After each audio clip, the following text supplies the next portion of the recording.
नमस्कार दोस्तों, आज की कक्षा में मैं आपका स्वागत करता हूँ।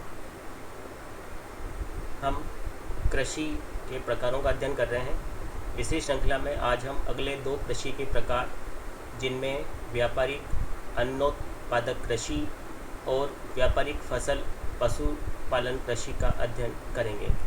सबसे पहले हम व्यापारिक अन्नोत्पादक कृषि का अध्ययन करेंगे। दोस्तों, व्यापारिक अन्नोत्पादक कृषि से तात्पर्य है कि जहाँ पर अन्न का उत्पादन केवल निर्यात के लिए किया जाता है, यानी और अन्न में भी प्रधानता होती है गेहूं की। तो गेहूं की मूलतः कृषि यहाँ पर की जाती है, उसका मुख्य उद्देश्य होता है उस व्यापार करना, इसलिए इसे व्यापारिक अन्नोत्पादक कृषि के नाम से जाना जाता है।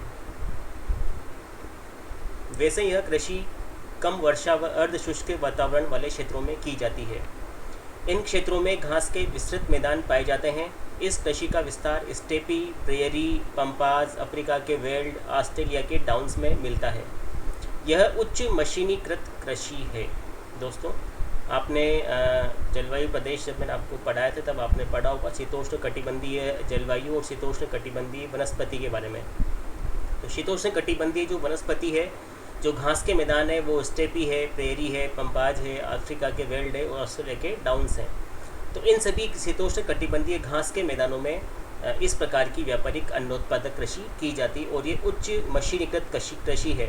लगभग सभी कार्य मशीनों के द्वारा संपन्न होता है और मशीनें भी अत्याधुनिक होती हैं। अत्याधुनिक से तात्पर्य है एक ही मशीन से फसल कटाई से लेकर के अनाज प्राप्ति तक का सारा कार्य संपन्न हो जाता है और सीधे इस अनाज को बड़े बड़े गोदामों में पहुंचा करके वहीं से पैक करके निर्यात कर दिया जाता है। खेतों में छोटी छोटी रेलवे लाइनें बिछी होती है।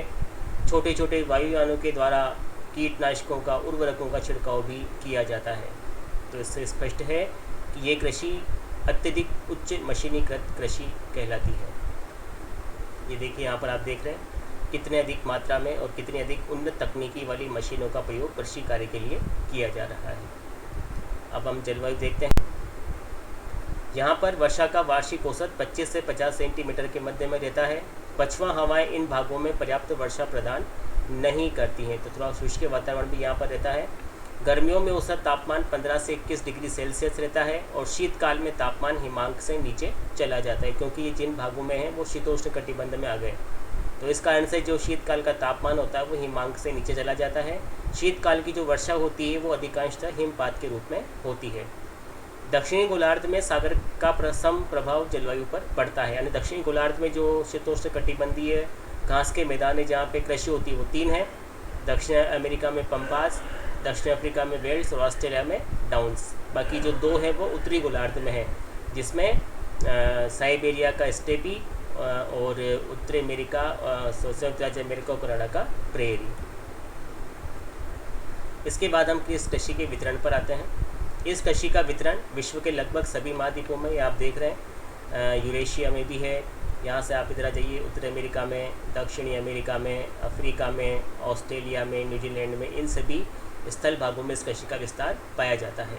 यूएसए का प्रेरी प्रदेश, कनाडा के Alberta, Saskatchewan, Manitoba, Eurasia, Ukraine, Siberia के चेरनोजुम वाला स्टेप्स मैदान, मध्य एशिया के अर्धशुष्क भाग, अर्जेंटीना के घास के मैदान, ऑस्ट्रेलिया में मर्रे डार्लिंग बेसिन, न्यूजीलैंड में कैंटरबरी और दक्षिण अफ्रीका में वेल्स, ये सभी भाग इस प्रकार की व्यापारिक अन्नोत्पादक कृषि के लिए जाने जाते हैं।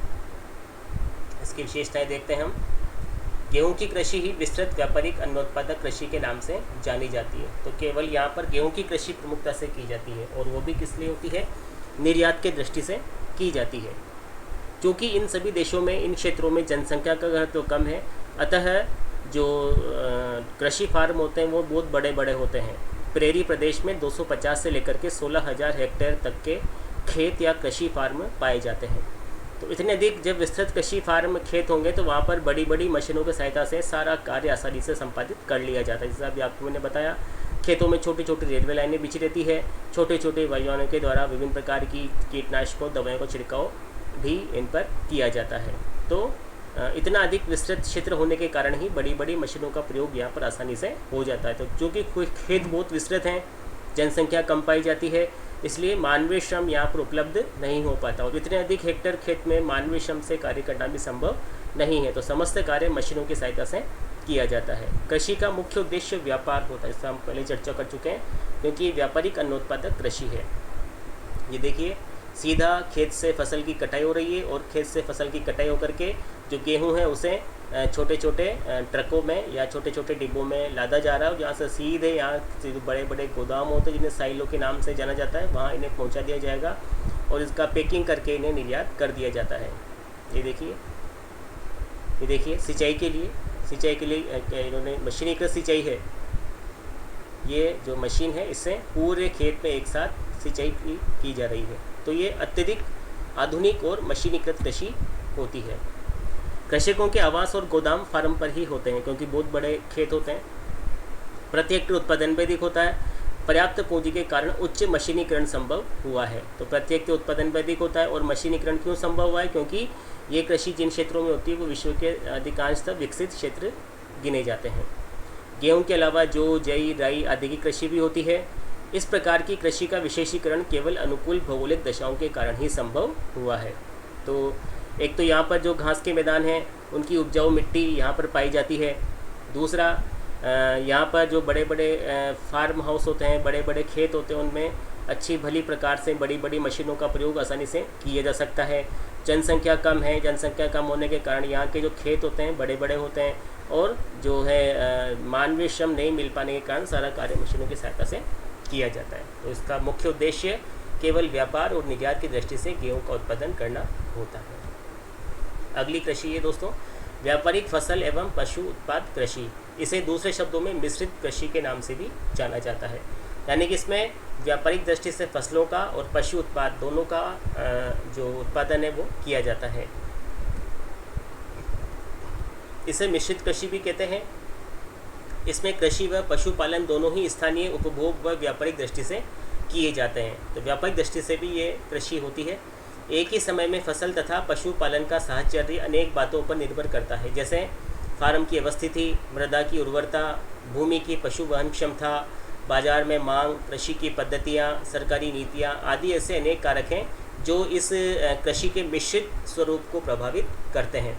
तो यहाँ पर कृषि के साथ साथ पशुपालन का कार्य भी किया जाता है। पशुओं में से सूअर है, गाय है, भेड़ है, बकरियां हैं, मांस वाले पशु हैं आदि पाले जाते हैं, जिनसे दुग्ध उत्पादों का, मांस का आदि का उत्पादन किया जाता है और उनका निर्यात किया जाता है।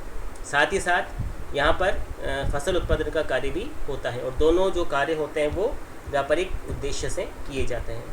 इसका वितरण हम देखते हैं। इस कृषि का विस्तार मुख्य रूप से शीतोष्ण कटिबंधीय यूरोप के उत्तरी पूर्वी क्षेत्र व संयुक्त राज्य अमेरिका में है, क्योंकि पशुपालन के जो जलवायु है शीतोष्ण जलवायु चाहिए। उष्ण कटिबंधीय जलवायु में इतने अच्छी तरह से पशुपालन का कार्य संभव नहीं होता है।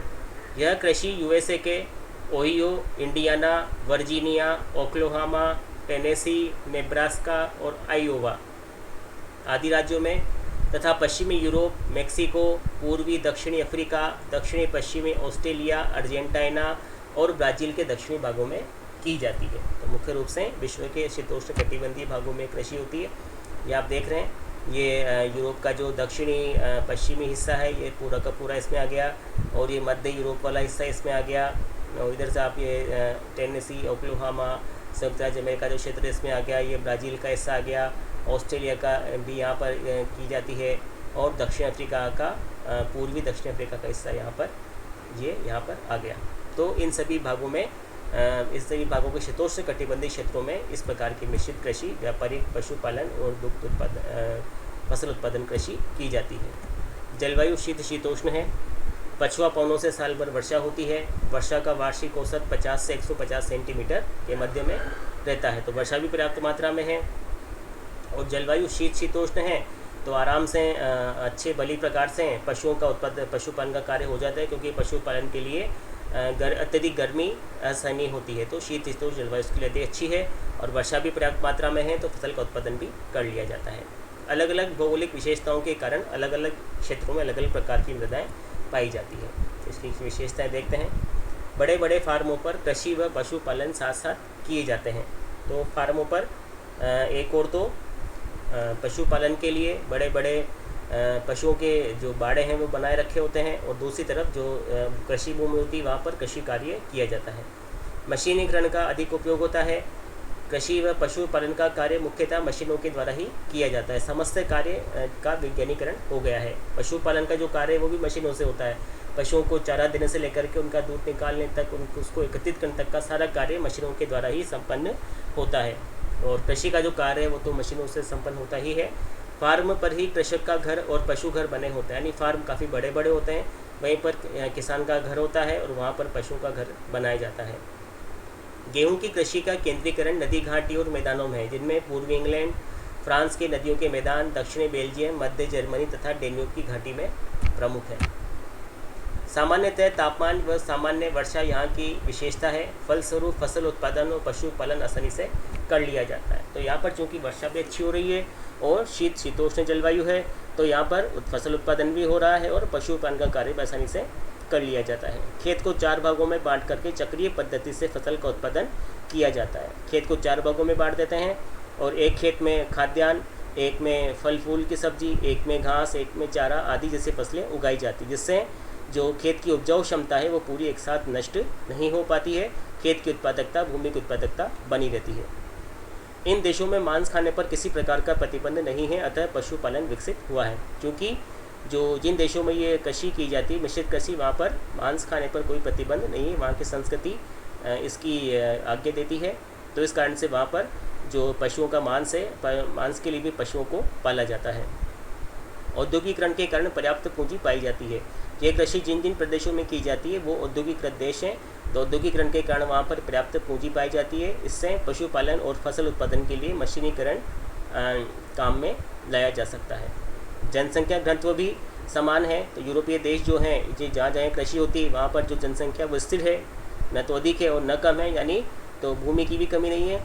इन समस्त कारणों से यहाँ पर कृषि का संपूर्ण विकसित मिश्रित स्वरूप सामने आया है। तो इन्हीं कारणों से, क्योंकि यहाँ पर जलवायु भी अच्छी है, पशुपालन के लिए भी उपयुक्त है और फसल उत्पादन के लिए भी उपयुक्त है, और यहाँ औद्योगिकरण है, पर्याप्त पूंजी भी पाई जाती है, मशीनीकरण यहाँ पर आसानी से हो पाया है, और जिन देशों में कृषि की जाती है वहाँ पर घनत्व भी अधिक नहीं, इसलिए जो कृषि भूमि उसकी भी कमी नहीं है।